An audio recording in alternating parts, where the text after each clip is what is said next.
Carrot halwa మనందరికీ ఇష్టం. పాలు ఎక్కువ చేసేసి దాన్ని గాజర్ కా హల్వా అని చేసుకుంటారు, అదిరిపోతుంది. మన సొరకాయతో కూడా కద్దు కా హల్వా అనేసి యావత్ దేశంలో చాలా ఇష్టంగా చేసుకుంటారు. కొంతమంది పలసగా, కొంతమంది చిక్కగా.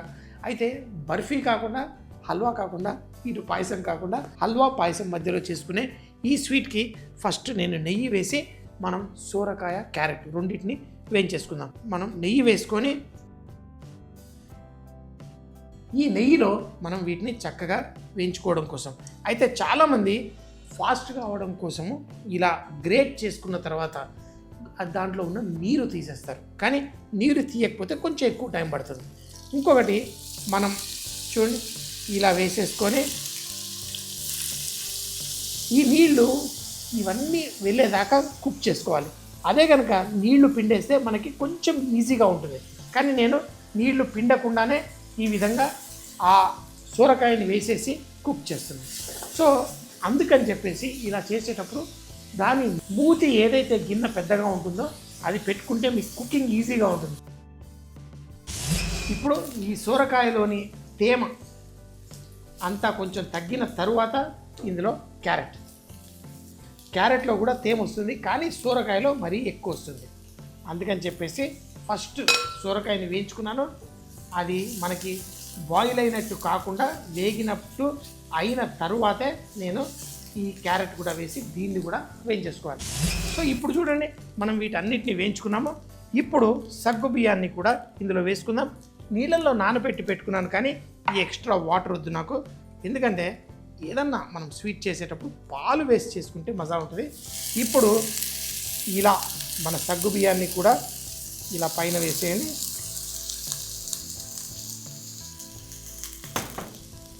ఇప్పుడు దీన్ని కూడా కొంచెం సేపు వేయించుకుంటూ ఇందులో మనం పాలు వేసుకుందాం. అయితే పంచదార పొరపాటున వేయకండి, పాలు వేయండి. ఈ విధంగా మనకి కావలసిన కన్సిస్టెన్సీ వచ్చేంత వరకు కుక్ చేసుకోవాలి. అయితే దీనిపైన నేను జీడిపప్పు, బాదాం కొంచెం క్రంబుల్ లాగా చేసి వేసుకుంటాను. మనం వేసిన కూరగాయల్లోని తేమ బయటికి తొందరగా తీసాం. ఇప్పుడు ఆ సగ్గు బియ్యం కూడా ఇందులో ముద్దలు కట్టకుండా పొడి పొడిగా జల్లాను, కలిపేశాను. ఇప్పుడు స్లోగా కుక్ చేసుకోవాలి. చూడండి మళ్ళీ ఇది దగ్గరకై చిక్కగా అయిపోతుంది. మళ్ళీ పాలు వేసుకొని ఇప్పుడు దీన్ని మంచిగా బాయిల్ అవనిద్దాం, పర్ఫెక్ట్గా కుక్ అవనిద్దాం. ఇది మనకి కన్సిస్టెన్సీ వచ్చేసరికి ఆ పాలల్లోని కమ్మదనం అంతా ఈ వెజిటేబుల్స్ తీసుకోవాలి. చూడండి ఎలా చిక్కగా అయిందో. కానీ పంచదార వేయగానే పలసగా అయిపోతుంది. పంచదార ఎంత కావాలి అనేది మనకి స్వీట్నెస్ బట్టి ఒక్కొక్కరు ఒక్కొక్క రకం తింటారు.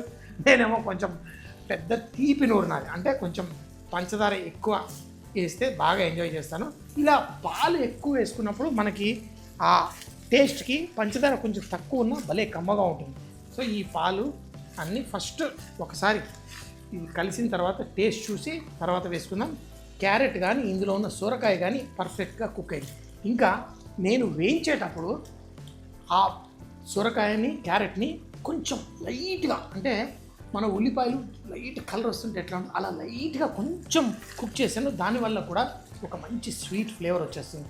ఇప్పుడు ఇందులో వేసిన ఆ సాబుదానా కూడా మనకి ట్రాన్స్పరెంట్ అవుతూ పర్ఫెక్ట్గా రెడీ అయిపోతుంది.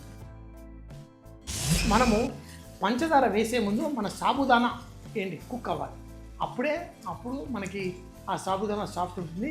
ఎందుకంటే తర్వాత ఇంకా కుక్ అవ్వదు. కాబట్టి అయిన తర్వాత లాస్ట్లో మనం యాలకులు తీసుకొని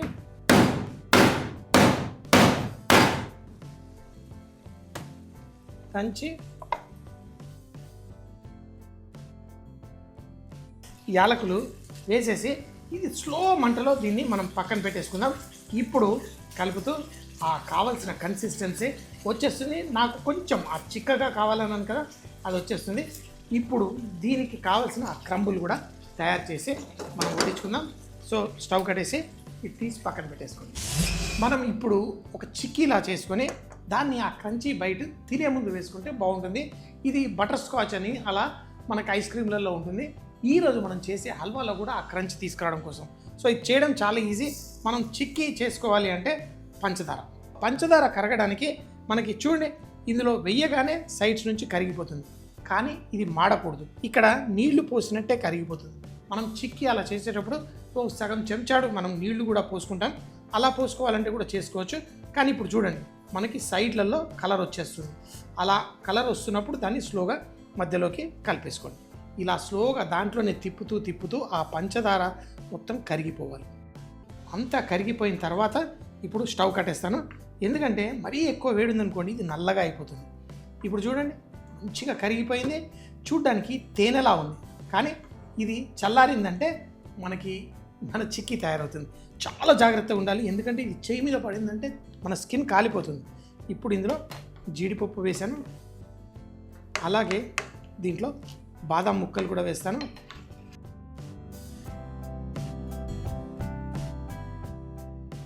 ఈ మిశ్రమం రెడీ. కొంచెం అంత నెయ్యి ఇలా టేబుల్ మీద వేసేయండి. ఇప్పుడు మన ఈ మిశ్రమాన్ని తీసుకురండి. ఇది ఎంత వేడిగా ఉంటుందంటే ఇందులో ఉన్న ఈ బాదాం జీడిపప్పు కూడా మాడిపోయే ఛాన్స్ ఉంటుంది, అంత వేడిగా ఉంటుంది ఇది. తర్వాత దీన్ని తీసేయండి, టేబుల్ మీద వేసేయండి.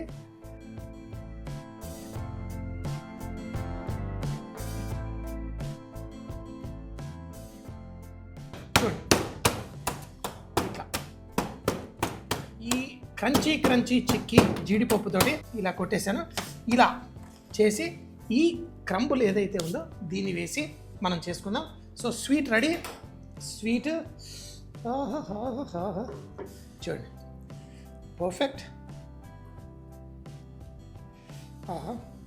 ఒక్కటి గుర్తుంచుకోండి, సగ్గుబియ్యం మనం వేసేటప్పుడు దాన్ని కొంచెం కుక్ అయిన తర్వాతే మనం దాంట్లో పంచదార వేసుకోవాలి. ఇప్పుడు దీనిపైన ఈ నట్స్ వేసేసుకోండి. ఆ క్రంచీనెస్ భలేగా ఉంటుంది. ఈ క్రంచీనెస్ నాకు చాలా చాలా ఇష్టం. ఇది ఐస్ క్రీమ్లో అయినా స్వీట్లలో అయినా చాలా బాగుంటుంది. క్యారెట్ సోరకాయ స్వీట్. దీన్ని తయారు చేయడానికి ముందుగా ఒక ప్యాన్లో కొంచెం నెయ్యి తీసుకొని సన్నగా తురిమిన సోరకాయ వేసుకొని ఒక 3-4 నిమిషాల పాటు కుక్ చేసుకోవాలి. తర్వాత దాంట్లోనే మనం సన్నగా తురిమిన క్యారెట్ కూడా వేసి మరో 3 నిమిషాలు కుక్ చేసుకొని తర్వాత నానబెట్టిన సగ్గుబియ్యాన్ని కూడా వేసి స్లోగా కుక్ చేసుకోవాలి. సగ్గుబియ్యం ట్రాన్స్పరెంట్ అయిన తర్వాత పాలని కూడా వేసి మనం కుక్ చేసుకోవాలి. కొంచెం పాలు వేసి 1 లీటర్ పాలంతా అయిపోయేంత వరకు వేసి చిక్కగా అయినంత వరకు కుక్ చేసి కావలసినంత పంచదార వేసి యాలకుల పొడి వేసి కుక్ చేసుకోవాలి. దీన్ని పక్కన పెట్టి ఇప్పుడు మరో ప్యాన్ లో పంచదార వేసి చూపించిన విధంగా కరిగిన తర్వాత అందులో బాదాం జీడిపప్పు వేసి చిక్కీ తయారు చేసుకొని క్రష్ చేసి మనం తినే ఈ స్వీట్ పైన వేసి కరకరలాడుతూ ఒక పక్కన మరో పక్కన స్వీట్గా హనీగా సాఫ్ట్గా ఈ స్వీట్ని బాగా ఎంజాయ్ చేయవచ్చు.